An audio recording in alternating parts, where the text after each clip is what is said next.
pelatihan di Rumah Sakit Umum Daerah Kota Haji Bintang.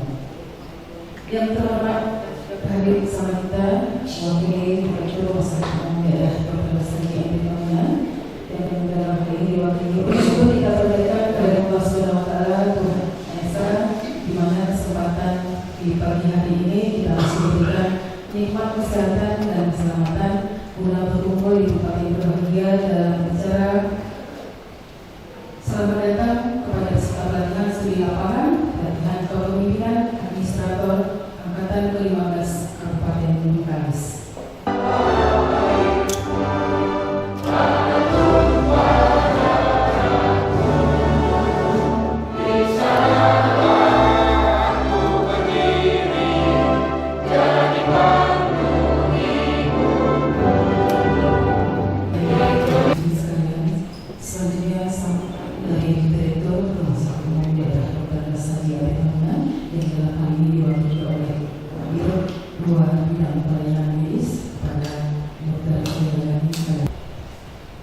Assalamualaikum warahmatullahi wabarakatuh.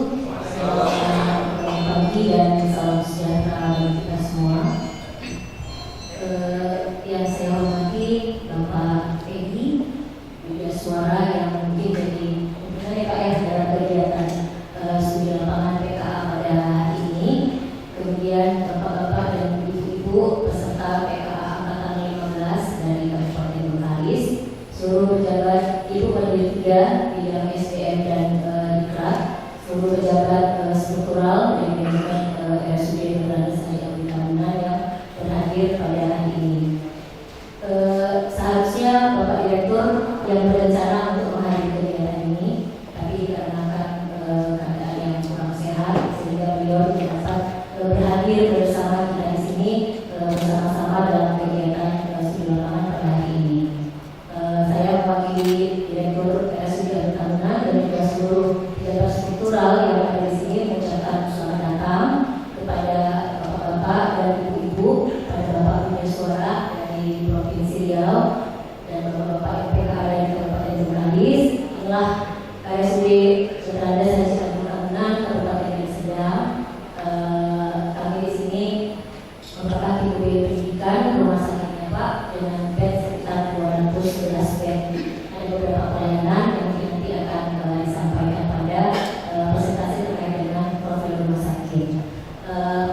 Jika ada yang mungkin nanti dibutuhkan atau diperlukan terkait dengan data-data sebagai laporan dari kegiatan studi lapangan, kami akan bersedia seluruhnya membantu. Seluruh kabupaten nanti di sini juga akan membantu agar kegiatan pada hari ini dapat berjalan dengan baik dan lancar, dan apa yang dibutuhkan oleh bapak dan ibu di sini dapat difasilitasi. Kalau nanti misalnya ada kekurangan ataupun kesalahan kata atau apa daripada staf kami yang di sini ataupun kami yang berada di sini, di awal ini kami mohon maaf, dan mudah-mudahan kegiatan pada hari ini dapat berjalan dengan baik dan lancar dan sesuai dengan harapan masing-masing. Saya rasa itu dari saya. Assalamualaikum warahmatullahi wabarakatuh.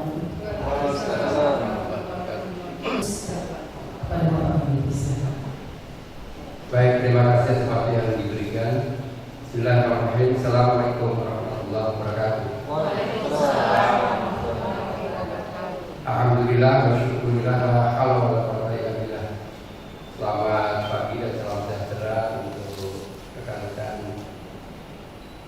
yang jajaran RSUD Amri Tambunan Kabupaten Deli Serdang yang berbahagia, dan saya yakin tidak ada satu pun yang sakit. Ada yang sakit pada kami? Rumah sakit kebetulan saya ditugasi oleh penyelenggara. Kok saya jadi yang tidak sehat? Kok pasti ke rumah sakit? Karena usia saya sudah 64, jadi saya ini termasuk pribadi yang ngeyelan, kalau bahasa Jawanya ngeyelan itu ya. Kalau kecil ya, manjat akhirnya jatuh. Kalau dalam pepatah Melayu ada sudah jatuh ketimpa tangga, saya tidak naik tangga, saya jatuh tertimpa lemari. Ini sekedar membuka kami. Untuk saya ucapan terima kasih dalam deklarasi tingginya kepada pimpinan RSUD Amri Tambunan, tentu kepada Ibu Wakil 2 dan 3, salam kami untuk Pak Dirut, Pak Direktur. Terus terang kami datang sih enggak, ya. Enggak gitu. Tapi memang kehidupan seperti itu. Kalau tidak mungkin tidak ada yang enggak mungkin. Ya. Oleh karena itu saya berbahagia, meskipun sakit saya tetap happy, sehingga saya bisa memfasilitasi rekan-rekan peserta kota BPKK yang potensi sebagai cerdas SOP.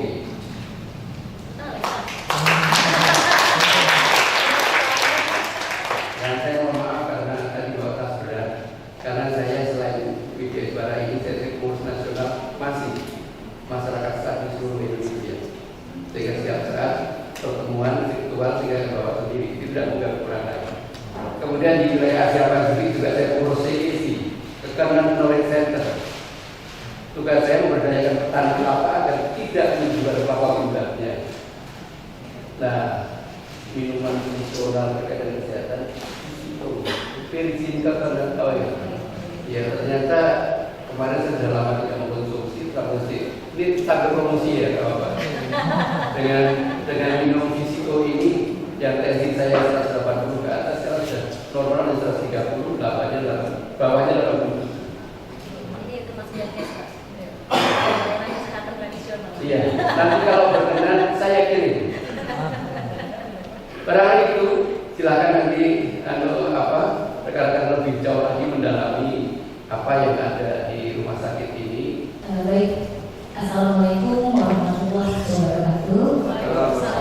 Mungkin sebelum saya memulai mempresentasikan terkait dengan profil RSUD Amri Tambunan, di sini saya ingin memperkenalkan dulu jajaran kabak dan kabit yang ada di RSUD Amri Tambunan.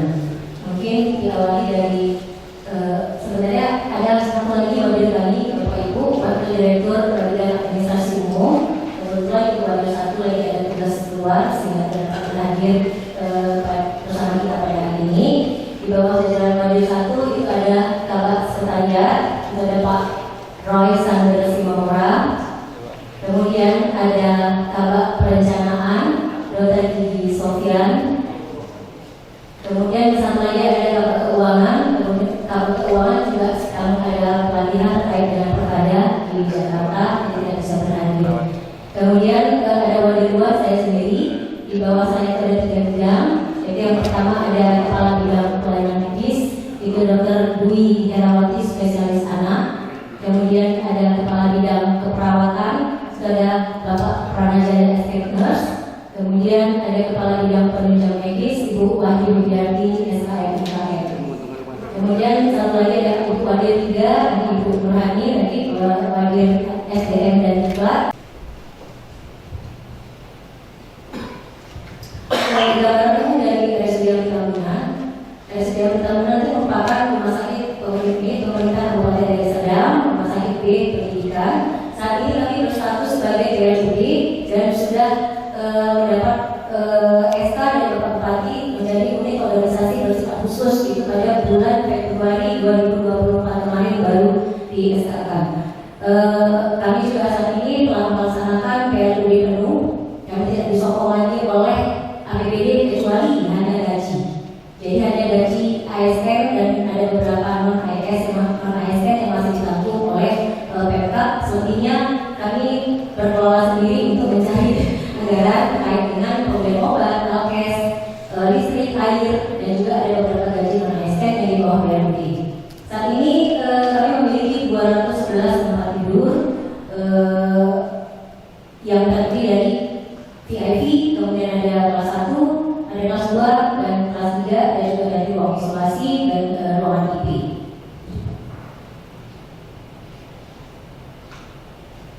Ini visi dan misi daripada rumah sakit kami yang paling penting, yaitu memang kami merupakan rumah sakit pendidikan yang berdaya saing, yang berinovatif, profesional, dan yang pasti tujuan dari utama kami ingin berstandar internasional yang benar-benar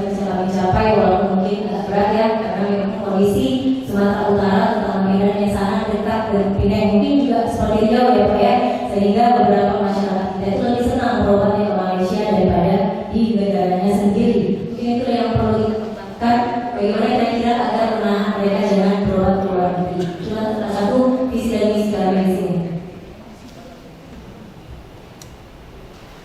Ini struktur organisasi yang saya jelaskan tadi. Di video sejarah tadi kebetulan mungkin belum diganti terbaru Pak, karena di situ ada tulisannya masih dokter Asrul Tabunan. Bapak Dokter Asrul Tabunan sekarang sudah menjadi kepala dinas kesehatan Kabupaten Deli Serdang.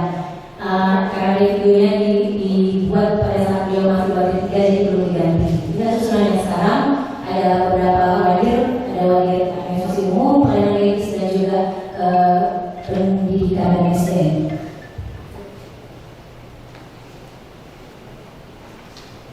Yang disampaikan oleh Pak Ibu dari UPI tadi, kami ini sebetulnya datangnya mengaku. Hanya kami sebetulnya ingin mencuri ilmu. Mungkin sebanyak-banyak mencuri, mungkin ini saya boleh kan. Yang lain mungkin boleh lapor ke polisi. Jadi kami datang untuk dari yang ini dan mencuri kasih makan itu. Jadi Bu, ini akan ditanyakan Bu KS. Kami di Bekasi itu punya 2 SUD dan 1 yang akan dibangun di Pulau Rokan. Dan SUD kami di Pulau Rokan satu itu sudah implementasi pertama. Yang kedua di daratan di Kecamatan Mandau itu akreditasinya C. Yang ketiga di sekolah operasi di Pulau Rokan. Ada satu pulau Pak, Bupati kami membangun rumah sakit di situ. Persoalan kami Bu, pertama di SDM. Saya tadi melihat data medisnya, data pada medisnya, sepertinya banyak. Kami Bu bertahun-tahun laksanakan seleksi ASN, tak pernah terpenuhi. Buka 20 formasi isi 2. Kemudian tahun selanjutnya buka lagi sisanya isi 1. Sepertinya alat pulang ini tidak pernah terbuka. Jadi saya tertarik rumah sakit ini kok mudah kali memenuhi tenaga medis. Kok bisa seperti itu? Apakah sini memang ada kelebihannya yang kami tidak tahu? Maaf ya, kami Bu menyiapkan anggaran untuk tunjangan untuk spesialis itu mungkin kota besar tapi tidak tahu lebih kurang 30 juta. Satu ya, untuk 1 orang untuk spesialis tidak bulan. Kalau mungkin dia memikirkan dia pakai kan tidak ada tambahan. Itu tuh naik jauh. Jadi apa triknya Bu? Rumah sakit bisa terpenuhi. Apakah memang kondisi di daratan ini yang membuat mereka sekali atau karena ada universitas yang ada di sini kan? Nah, jadi itu satu. Yang kedua, kinerja rumah sakit ini sepertinya kami tak ada kata-kata lain yang mengatakan semua paten. Jadi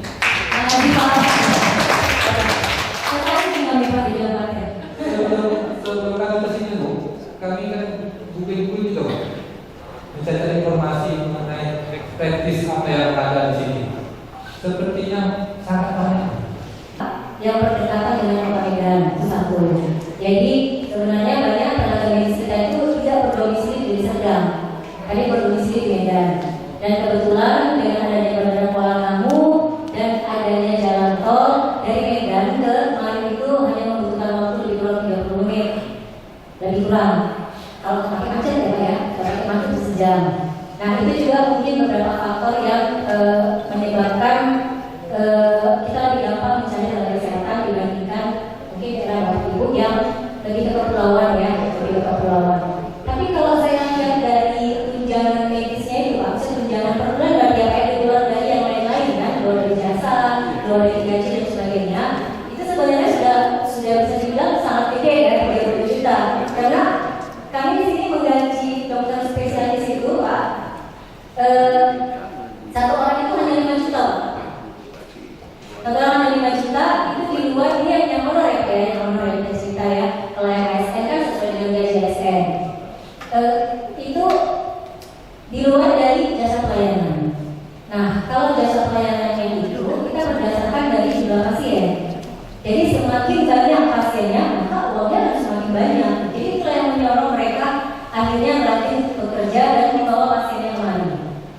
kita di sini tidak menganut sistem bahwasannya manajemen itu harus mempunyai pendapatan lebih banyak dari dokter, tidak. Di sini Pak, jujur manajemen itu dari sini penghasilannya Pak daripada dokter spesialisnya. Ya, jadi memang kita membuat paket residivis itu menjadi paket juga ke dokternya. Jadi dari total paket residivis itu 20 dari pembagian yang 40-60, dari 40% itu 20% itu punya dokter Pak. Jadi kalau bisa kita bilang kalau 100% kan berarti 50% itu dokter. 50% yang lagi itu bagi laki-laki Pak. Dari mulai cleaning service, security sampai direkturnya. Nah, jadi ya di sini sih dari kayak yang di sini ya. Ya cuma manajemen di sini Pak semua memang para pekerja yang andal. Ini para kabin, para kabak, ini Pak memang luar biasa Pak. Dan di sini manajemennya nggak ada pulangnya Pak sore Pak. Terutama di bawah pelayanan. Di bawah pelayanan Pak launching kami itu maghrib. Jadi kalau aja di masjid habis sholat maghrib udah kami pulang. Karena kami pulang cepat juga macet Pak. Nanti maghribnya di jalan. Jadi kita mungkin pulangnya bisa Pak ya. Mungkin itu salah satunya. Dan kemudian yang kedua, dokter spesialis ini Pak gampang-gampang susah sebenarnya untuk merangkul. Jadi mereka itu tidak bisa caranya dipaksa. Jadi kita caranya itu dengan komunikasi. Jadi kami itu ibu kami pelayanan ini paling jago nih ngurusin dokter spesialis. Jadi dia selalu berinteraksi itu dokter per dokter. Jadi jika ada saat ini dia kunjungi dokternya, jadi kunjungi dokternya. Jadi dokter-dokter itu merasa dirangkul, dia tidak dipaksa untuk bekerja. Nah, kemudian yang kedua, ya itu tadi kita kasih mainannya Pak. Jadi kita membeli alat kesehatan itu tidak berdasarkan maunya kita, tapi maunya dokter. Jadi kita kunjungi dokternya, kita tanya dokternya butuhnya apa. Nah, misalnya spesialis sudah saraf, butuhnya apa? Saya butuhnya. Nah, jadi jika ada yang bisa kita fasilitasi kita jualkan gitu. Tapi kalau ada yang harga yang terlalu mahal, kita tunda. Konfirmasi lagi. Saya bilang kita belum ada untuk biaya ini, jadi kita punya yang ini dulu. Jadi komunikasi memang sebenarnya untuk dokter ini Pak dan juga para nakes yang lainnya. Kalau untuk nakes yang di bawah selain yang di medis ya, untuk perawat dan juga penunjang medis itu memang cara merangkul itu Pak, mereka harus sering-sering diajak briefing. Jadi kami itu kalau dengan saya itu kami ada briefing seminggu sekali untuk kepala ruangan dan kepala instalasi. Kalau di masing-masing bidangnya mereka juga buat briefing lagi untuk yang di bawahnya masing-masing. Di unitnya atau di ruangan-ruangan mereka setiap hari harus briefing setiap pagi. Jadi sebelum memulai kegiatan. Jadi setiap hari harus diingatkan. Jadi intinya memang mengingatkan Pak, mengingatkan. Itu sih yang kami lakukan di sini. Kalau untuk di sore malam, kami sini ada yang namanya supervisor sebagai penanggung jawab. Jadi supervisor ini yang mengontrol baik itu dari UGD sampai dengan ke ruangan rawat inap. Itulah yang kami lakukan untuk maintenance terkait dengan tenaga yang ada di sini.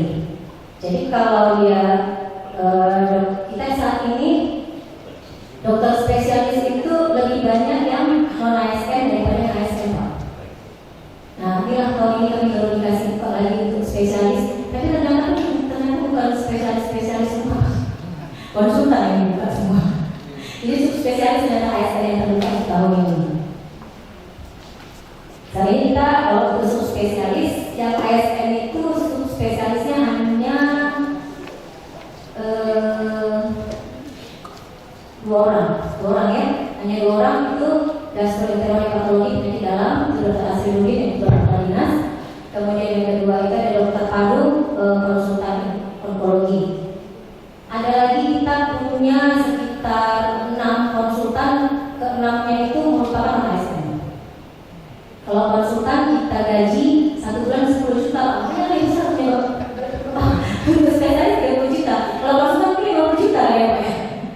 Kita di sini konsultan 10 juta di luar dari jasa pelayanannya.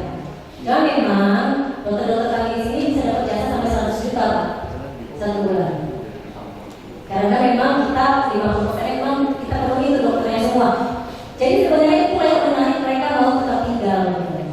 Apakah mereka yang ASN bukan? Kebetulan Pak 12 non ASN. ASN? Oke. Artinya Bu,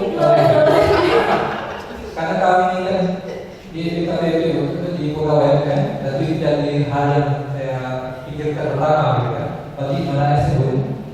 Berarti ada kebijakan tersendiri mengenai itu gitu ya. Dan 12-nya digaji pakai gaji Pak. Oke.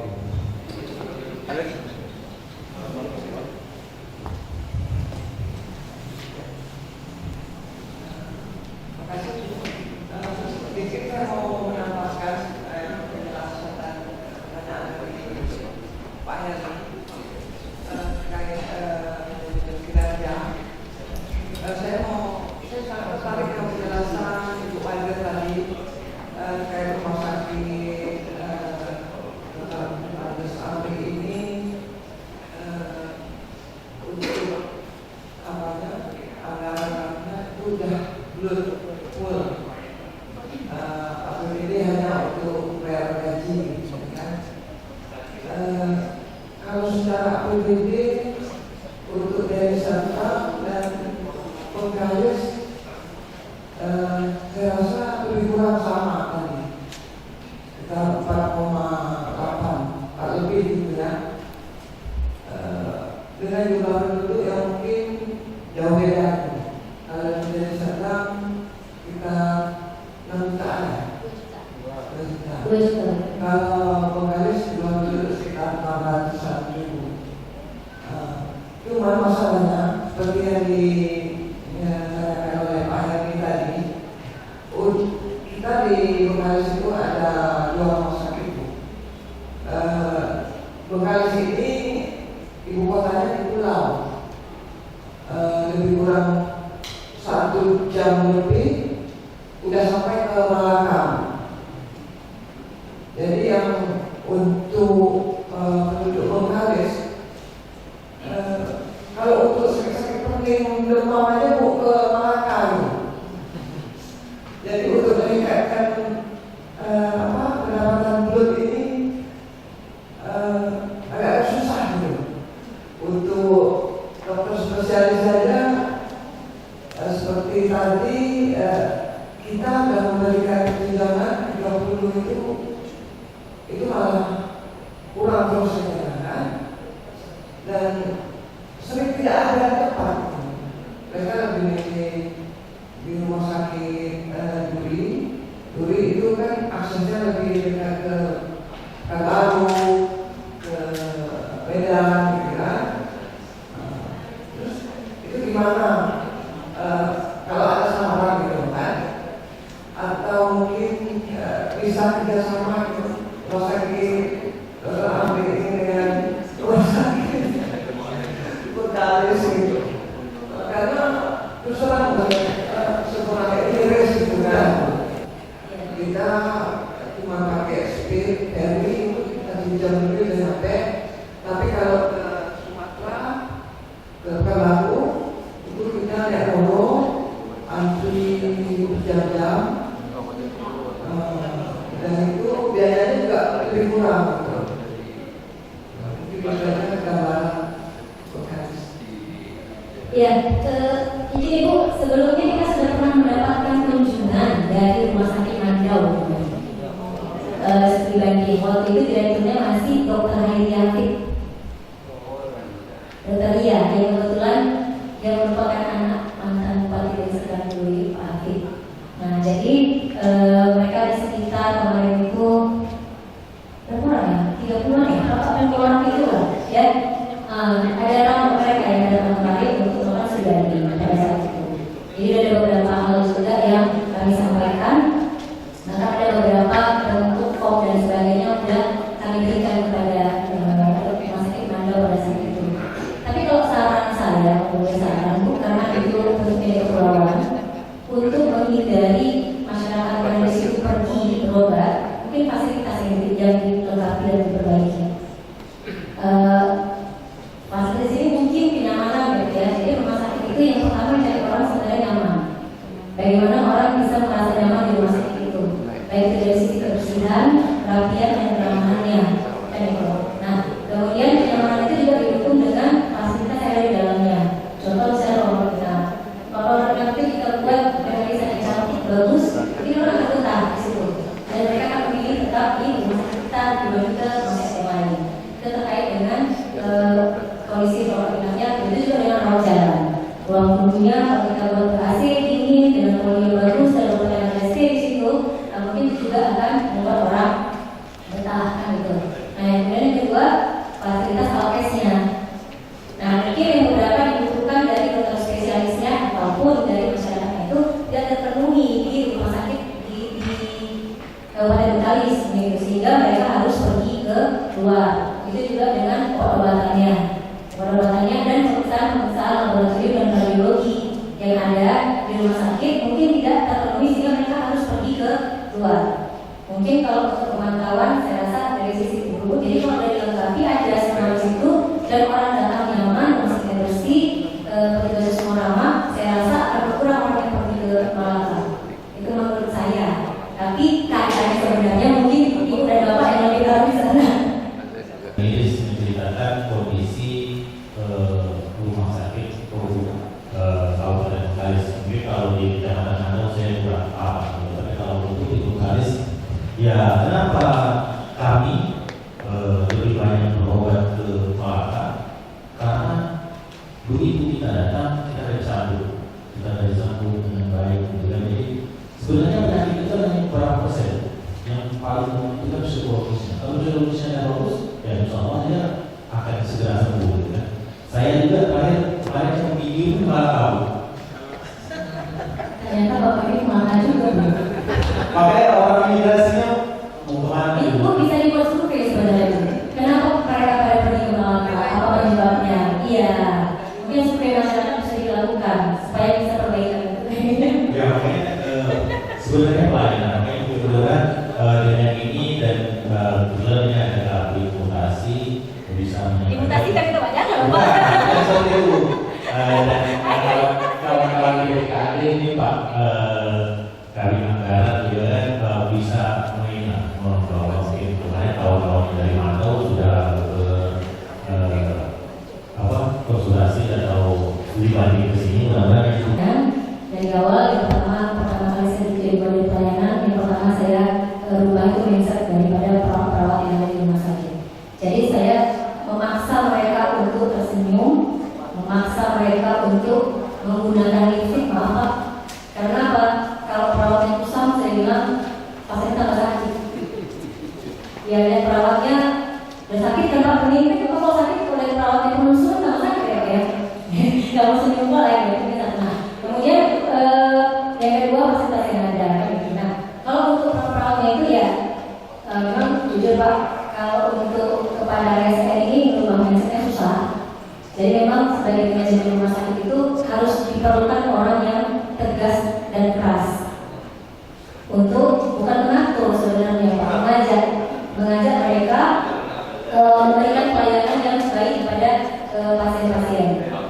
Nah, jadi itulah memang di awal-awal susah itu untuk membuat itu semua. Ya kemudian saya di bawah pelayanannya saya mengalami itu, saya setiap hari harus mengadakan briefing masing-masing ruangan kepada seluruh perawat dengan memberikan arahan-arahan dan sebagainya.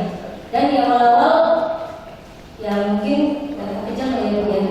Saya sering memberi SP kepada perawat saya jika mereka melakukan kesalahan. Tapi saya tidak diktator ataupun semena-mena memberikan hukuman, tapi dengan yang jelas dan saya terangkan hukumannya, dan SP itu hanya saya lakukan berlaku 6 bulan. Jika 6 bulan tidak ada perubahan, SP itu akan berjalan sendirinya. Itu saya infokan kepada seluruh staff yang ada. Dan surat peringatan atau pembinaan itu tidak saya berikan ke bagian SDM, itu hanya di bawah saya sendiri. Jadi dia tidak mendapat hukuman apapun dari bidang SDM-nya, tapi dari bidangnya sendiri saja dulu. Kalau nggak bisa dibina, baru saya berikan ke SDM dan mendapat hukuman yang lebih berat dari SDM. Itu sudah hukuman disiplin ya, dan masuk. Jadi kita kan hanya hukuman dalam bentuk pembinaan. Itu yang kami lakukan terus. Dan saya setiap satu orang yang melakukan kesalahan dalam satu ruangan Pak, saya menghukum satu ruangan. Jadi kalau satu sejadah, saya hukum satu sejadah semua. Jadi kalau satu IGD ada 6 perawat yang jaga, 2 dokter yang jaga, maka 8 orang yang saya hukum di IGD. Jadi tidak membuat kesalahan. Akhirnya mereka bekerja menjadi tim. Jangan sampai ada salah. Karena kalau setelah yang salah itu sempurna. Gitu. Nah itu adalah awal-awal yang saya terapkan kepada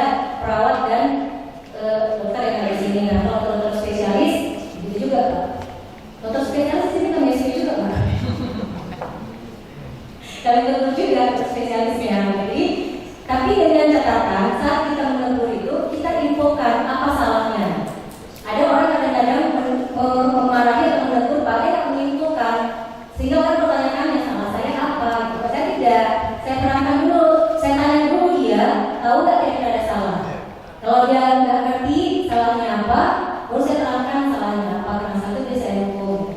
Tapi kalau sekarang orang yang bersalah saya panggil, nggak tahu dia pak. Tahu kenapa dipanggil, nggak tahu kenapa gini, nggak tahu salahnya. Berarti kalau dia tahu salah, berarti dia tahu bahwa dikerjakan itu salah, itu maksud saya.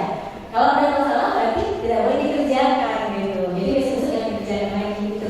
Itu yang kami lakukan pak di sini untuk merubah mindset itu. Dan senyum itu tadi, senyum itu memang wajib. Kalau untuk senyum semuanya itu ya saya dapat lagi kasih hiburan. Bingkai tindakan pemerintahan itu mesti administrasi. Inti dari administrasi yang punya ada 2 unsur, money, material, methods, itu diorganisasikan. Organisasi namanya formasi. Jadi tidak kelebihan, betul. Sampai punya analis dan di bidang IT, programmer dan analisnya itu sampai 12 personel itu, wow. Jadi saya baru menemukan ini, punya sendiri loh ya. Ini wow betul. Jadi inti dari administrasi adalah organisasi, inti organisasi itu manajemen. Dan saya melihat dari perencanaan, menentukan target sampai ke pencapaian targetnya kan, planning, organizing, activating, controlling, dan jadi evaluatif terus berputar. Jadi kita disebut dinamis, itu tidak salah kalau menilai rumah sakit RSUD Amrita Berinstitut. Inti dari manajemen adalah kepemimpinan. Ini penilaian lagi bahwa kepemimpinan di RSUD Amrita Berinstitut itu sudah bukan hanya oke. Iya. Kalau Mbak minum yang oke itu. Ini Inti kepemimpinan adalah communication. Dan satu hal barangkali ini yang membedakan tadi sampai beliau pun ke Malaka. Kalau di sini barangkali dekat ke Penang, iya, agar bisa menarik Penang kemari ke Deli Serdang ini. Inti komunikasi adalah human relation. Kualitas hubungan kemanusiaan dia tadi senyum. Senyum itu dari ajaran kehidupan sedekah, ibadah. Dan insya Allah saya sendiri sekarang ini mengajarkan kepada siapa yang dimanapun hadapi semua kenyataan itu dengan senyum. Karena senyum itu mengandung 3 kesadaran ibadah agama. Satu adalah, ada yang tahu kan? Senyum itu mengandung 3 ajaran agama. Yang pertama adalah sabar. Inti kesabaran itu menerima takdir. Orang yang tidak sabar nggak bisa senyum. Iya. Setelah sabar, ikhlas. Orang yang ikhlas juga sama. Kalau orang nggak ikhlas nggak mungkin bisa senyum. Yang terakhir itu, senyum itu wujud akhir dari rasa syukur kita kepada Allah, kepada Tuhan. Lain syakartum la azidannakum. Kalau mau bersyukur tidak usah minta, nikmat banget tambah. Mudah-mudahan nanti targetnya terus melimpah.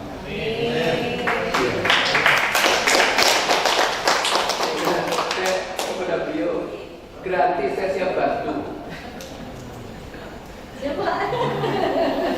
Ya.